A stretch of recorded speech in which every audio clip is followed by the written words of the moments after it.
Welcome back. And if you're new, thanks for stopping by to my humble abode. And thank you for having me in your world, in your space.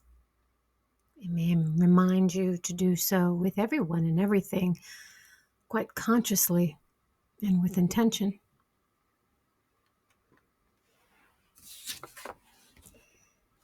It is so very, very peaceful in the new earth, where the only one you have to win with is the self. What we resist persists. I'm sure you've heard that before.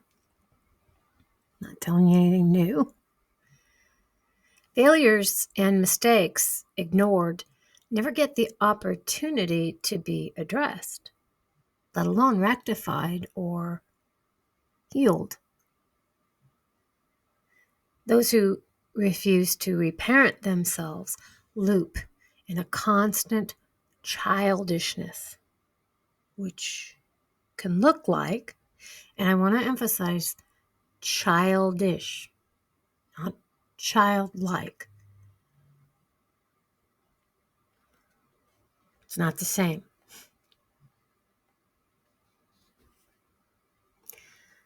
Inconsistency. Not owning up to mistakes.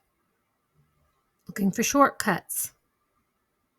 Keeping their actions secretive. Hiding their intentions. Gossiping. Having a lack of empathy. Overlooking and crossing boundaries. Acting overly charming. Unless the mask, of course, slips. Absence of authentic humility. And in general, a dissatisfied, brooding, unhappy disposition. You'll see it the more you're around them. Because remember that we get that very inauthentic act going on. So this certain personality structure, I've had a lot of experience with, and these individuals are not prepared to reparent themselves. There's not the self-awareness to understand what it then takes to get in there and do this work. So most of the above is what you're going to find when you're completely unaware of the ego and almost completely identified with it.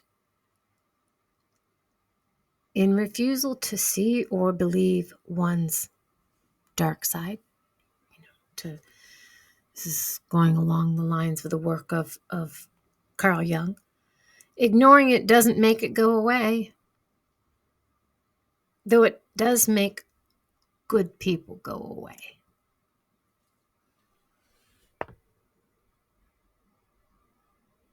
It's not that they don't know any better. The intensely ego identified. It's not that they don't know any better. They don't care. They can't self-care. They certainly can't you care. I mean, think about that. So many of us, it's such a buzzword, narcissism, right? The intensely ego identified. Relationship after relationship with this personality structure in my life. I learned so much about myself and what I don't want and what I do want and what was my programming and what might really be who I really am. It is not that they don't know any better.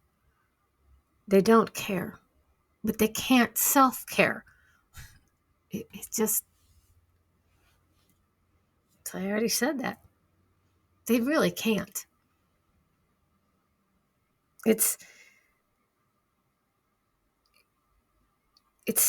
toxic self-love, self-absorption. That's not self-care. Someone took away their self-respect. I mean, really, I'm speaking to probably empaths. If you're relating and resonating with my content, you're going to be more self-aware and conscientious and caring. And myself, I hadn't been taught how to self-care. It took me a long time to get that, to equip myself with that understanding and learning. Someone took away my self-respect. Someone took away their self-respect. I'm speaking about those who we experience in relationship that we might qualify with narcissistic behaviors or full-blown narcissism. I struggle because I have a background where when I say that, I truly know the DSM criteria for that. And I understand a great deal about how the symptomology looks for personality disorders, especially cluster B. So when I hear people throw that, the purpose for identifying in the healthcare, arena is to help develop. I drifted off from my script. Here's my neurodivergence. RX, right? Diagnosis is for the purpose of treatment. And in addition to treatment, the prognosis, the likelihood that there can be a recovery.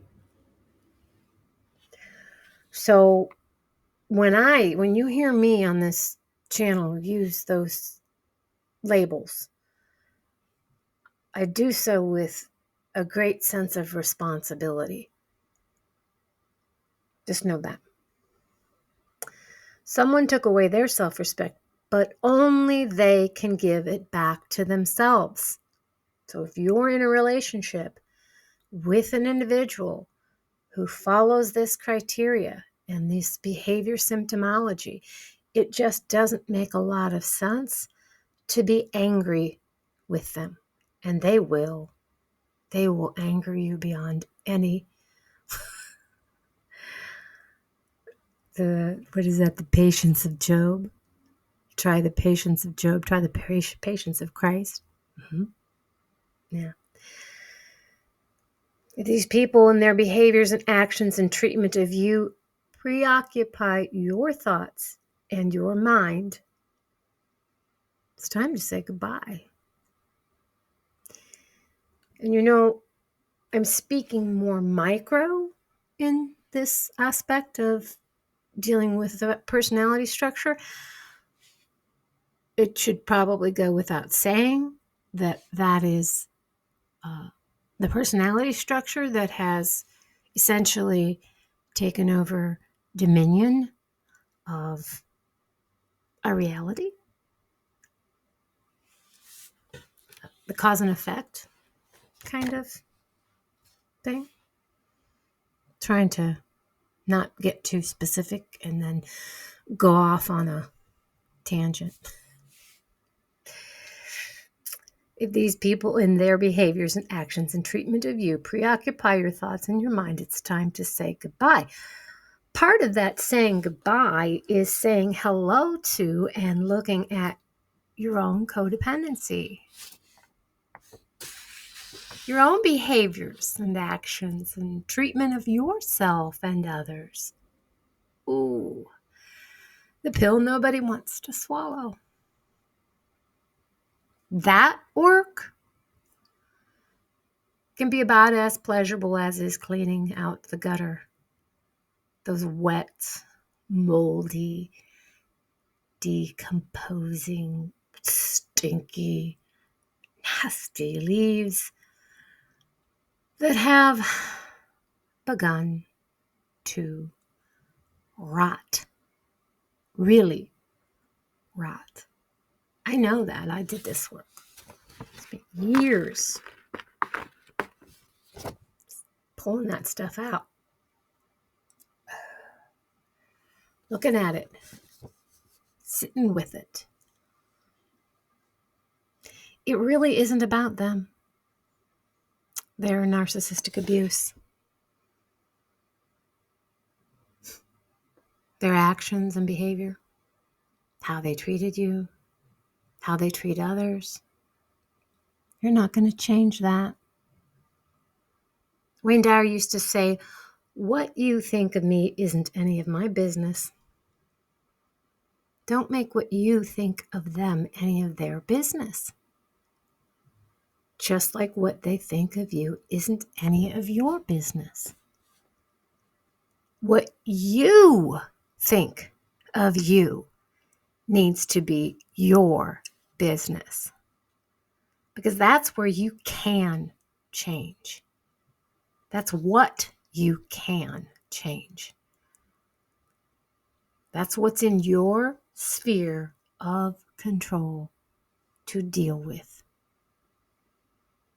Someone took away your self-respect, and only you can give it back to yourself. Because you can care. Make self-care choices your conscious decision.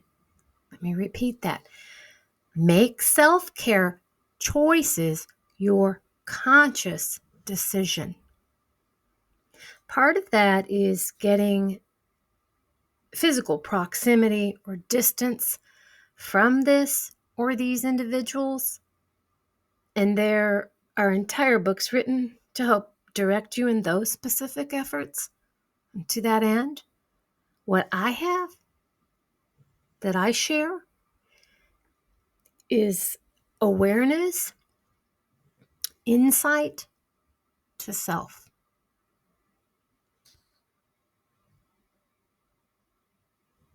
If you're watching and listening to my content, you'll get little gems of perspective shift. And that's it. That's what Spirit wants me to share. That's why I set aside my delight in being on top of the mountain as a hermit and having my commune with Spirit all on my own little. I got really comfortable with that. The thing is, I really love all of us. We're one.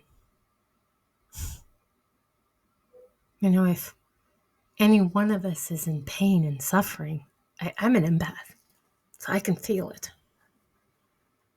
And I don't want that for us. I can't help the ones who can't do the self-introspection.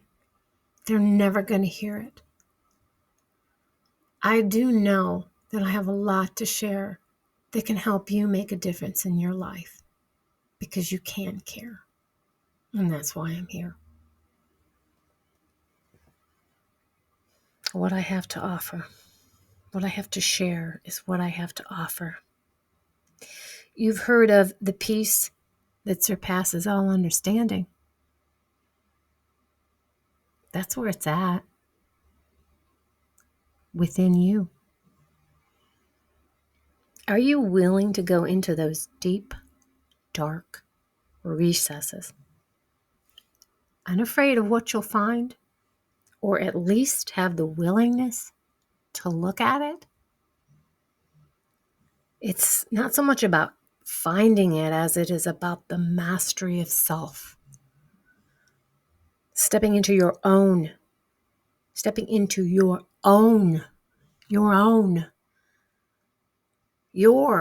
empowerment of self. And I can tell you from experience, the paradox is you fall in love with yourself. Valid, true, authentic, genuine self-love. When you accept yourself wholly, the good, the bad, all of it. Let there be peace on earth and let it begin with me. I don't know if you can hear a little chunk of chonk snoring. It's so cute. You probably can't. So thank you so much. If you have made it to the end of this video, I